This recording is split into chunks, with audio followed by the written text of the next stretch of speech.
I'm Jamie Stangroom, and in this video I'm geeking out with Lauren Mary Kim, who puts her life at risk to make others look good. We'll discuss her career as a stunt performer for the stars, including her work in the Netflix MCU. Hello Lauren Mary Kim, how are you? I'm good. How are you doing? How's the UK? The UK is kind of like, it's not the normal UK, but we're not on normal planet Earth at the moment, are we? But it's getting better. How is, your usual home obviously is the States, but you're in Thailand at the moment, aren't you? Yeah, I'm actually on a quarantine right now, day 12. So I get to get out in 2 days. So I'm super excited because I've been cooped up in my hotel room, just doing workout videos and just training. So yeah, trying to keep sane. Yeah, stay strong, stay sane. Am I right in saying that dancing initially got you into Hollywood? You literally danced your way into Hollywood. Yeah, I was a dancer first. My first job was actually being a Laker girl. I auditioned for that and booked it right away. And then I did some television and movie stuff doing dance, and I actually was in dodgeball.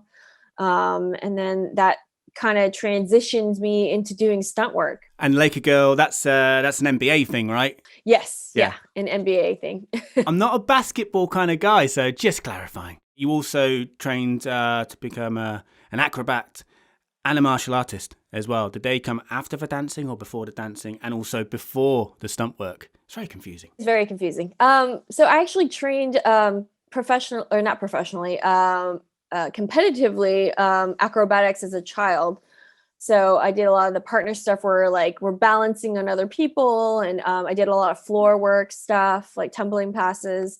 And then I trained martial arts like later in life actually, and the dance background definitely helped to transition into martial arts because it's very similar, very coordination and memorizing. So yeah, it's a very easy transition for people that do dance to martial arts. So the acrobats came first, then the dancing, then the martial arts, then the stunt work, or stunt work, martial arts? Yes. Okay, so Correct. we got there. When did you realize that stunt work, stunt artist, stunt actor, all the different titles, when did you realize that's something that you wanted to do with your life? I started booking work slowly while I was in college, and I never thought it was a career. I just was like, oh, this is fun to do right now. I'll probably get like a real job like in a couple of years after I graduate college. And then I just never did. I just kept doing it. I just fell in love with the entertainment industry and the stunt world, and it just literally became a full-time career. And now, like 16 years later, I'm still doing what I did back then. So I feel like I haven't really grown up. Like I feel like I'm still a child, like, because the job keeps me really mentally young, because we're constantly playing different characters. Like, it's like make believe every day. So it's just a fun job to have. Perhaps stunt artists don't get the spotlight they deserve. So I'm wondering, with that in mind, I think growing up, if you're a casual film fan, you'll know Jackie Chan does his own stunts. You'll know Tom Cruise does his own stunts. So you'll think of them as sort of stunt actors, but not, the hundreds and thousands of others, that work just as hard as well, who are, tucked away in the credits at the end of the movie. So I'm guessing it's not easy to have like a sort of stunt icon growing up to look up to, but did you have one at all? I mean, I think we all like, watching action films, Crouching Tiger. I loved that in high school. And growing up, I just loved the Chinese martial arts, and, Michelle Yao and Xing Zhang. I really looked up to them, but they were also actors. And I loved Jackie Chan and Bruce Lee. But yeah, I mean, I didn't really understand stunt performers growing up at all. I didn't even know it was a profession until later. So yeah, you're right. There weren't a lot of stunt idols unless they were a stunt actor like Jackie Chan or Bruce Lee. So yeah, I mean, but the flip side of being a stunt performer is that, the limelight goes to the actor because we're making them look as best they can, and, protecting them because, they can't crash into a table or get ratcheted into a car. So we're actually, saving their bodies. And that's just part of the job, to be behind the scenes too. There's that movie magic where you want to believe that the actors, you're in the moment of the story, that you believe that that is the character that is going through all these crazy things. Yeah, so you're putting your life at risk to make them look good, basically. Yeah, definitely. I suppose you also have to research a character and also the actor playing the character, because I'm guessing you've got to be in sync, haven't you? Like with the swagger. Yeah, definitely. What I usually do is I usually research the actor who I'm doubling, and then while I'm on set or I spend time with them, I watch how they move, I watch how they walk. So I try to have their mannerisms when I'm doing the action, because you really have to like portray who they are.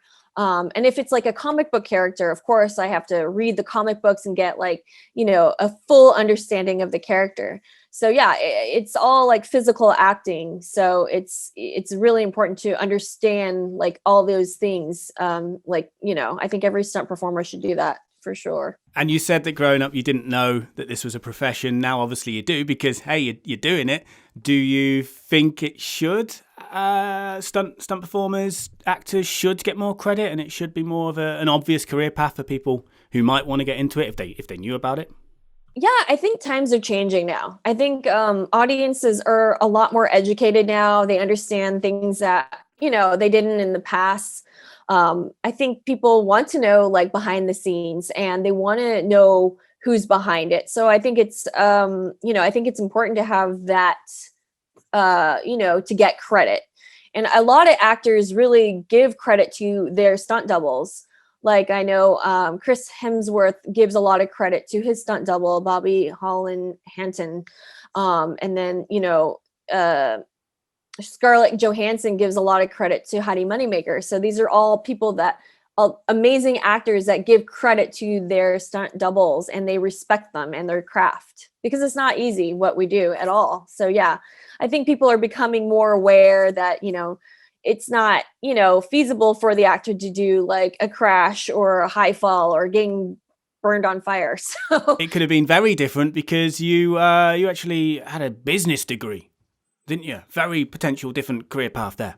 very, very different. I come from a Chinese background, so education is really important. So it was really important that my parents made sure I got a college degree, which I did. I got a business degree, but yeah, I just didn't see myself working at a 9-to-5 job at a desk. So I'm way more happier doing what I do. And you've ticked a lot of the big franchise boxes, Star Wars, as we've just discussed, and also Marvel with pretty much, I think apart from Jessica Jones, pretty much all of their Netflix series. In fact, I've done some research. 36 episodes you've appeared in across 6 series. Now, that was on like the Marvel version of Wikipedia, so how true it is, I don't know. But does it sound about right to you? I've never even counted ever, so I have no idea. Maybe. I have no idea. Well, I've counted for you. Whether it's correct or not is another matter. But anyway, it started with Agents of S.H.I.E.L.D. How did you get picked up by Marvel? I think it was one of the doubles for Ming-Na Wen on Agents of S.H.I.E.L.D. She had several doubles because no one was always available, because people are busy or working. So yeah, I doubled Ming-Na Wen on a couple episodes of Agents of S.H.I.E.L.D. And then I think in the middle of that series, I got called for Daredevil to double Elodie Young as Elektra.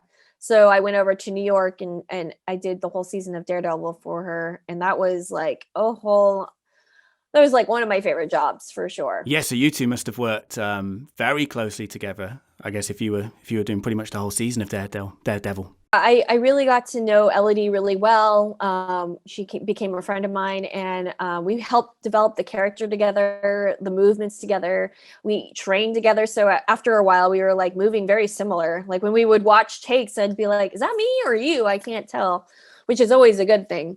But yeah, I got to really, hone my like fight choreography there, and I learned so much on that job, and it was just so like cool to be a part of like such a huge franchise, Daredevil. I mean, it's one of my favorite. It's still one of my favorite Netflix Marvel shows. Story is just so good, and the acting is phenomenal. I really miss it. I wish it was still around. Yeah, I missed all those Netflix Marvel series. I mean, I actually I've been given some grief for this, but I'm sticking to my guns here. I actually have enjoyed them more than, say, like the Avengers films, to be honest. Luke Cage, the Punisher, which I know you're involved with as well. So yeah, I hope they bring them back. Do you think? It seems strange. I mean, I'm talking from the UK here. They've been taken off Netflix here. They're not on Disney Plus. I might be missing something here that's been said publicly about the reasons why, but it just seems odd to me that they've been sort of essentially removed, and at the moment there's no sign of them coming back, even the existing ones, let alone new series. Yeah, I don't know if they will, honestly. I just feel like that's another world than where they're taking it now. Like, because right now, they're doing every Avengers like individual story right now, and I feel like they're kind of focusing on that and then that universe, because I feel like they're the same but different universes. And I just feel like maybe it's a new chapter for them. But I could be wrong. They might bring it back. I know a lot of people are petitioning Daredevil to come back. So, and they have like a huge amount of like signatures, I think. So have you signed a petition? I haven't. I want to, if someone would send it to me, but I follow the Save Daredevil Instagram page. So I don't know if they have it on their like homepage or not. I'm not sure. Have you checked? I haven't, no, but I will afterwards. And I will sign it as well then. If I sign it, you've got to sign it. Okay, I will definitely sign it. All right, it's a deal. It's a deal. Out of all of the Marvels, I know Daredevil was your favourite to be part of, but which was the most challenging for you professionally? Defenders is a show that combined all the superheroes from the Netflix Marvel series. So it was like Luke Cage, Jessica Jones, Daredevil, Elektra, and Iron Fist. And in that series, I actually had a lot of action. It was Elektra, basically, she's the villain pretty much, and so she's pretty much fighting all of the defenders. So I had a lot of choreography on my plate, a lot of wire gags, but I mean, it was fun. I had a lot of fun, but it was just, constant work, constantly, on set, busting my ass. And it was, in the end, obviously I'm so happy I did it because, I accomplished so much and I learned so much. So it was a great challenge. Thank you for talking to me. Thank you so much for having me. Thank you for watching. Don't forget to like this video and subscribe for content on Star Wars, Marvel, and more.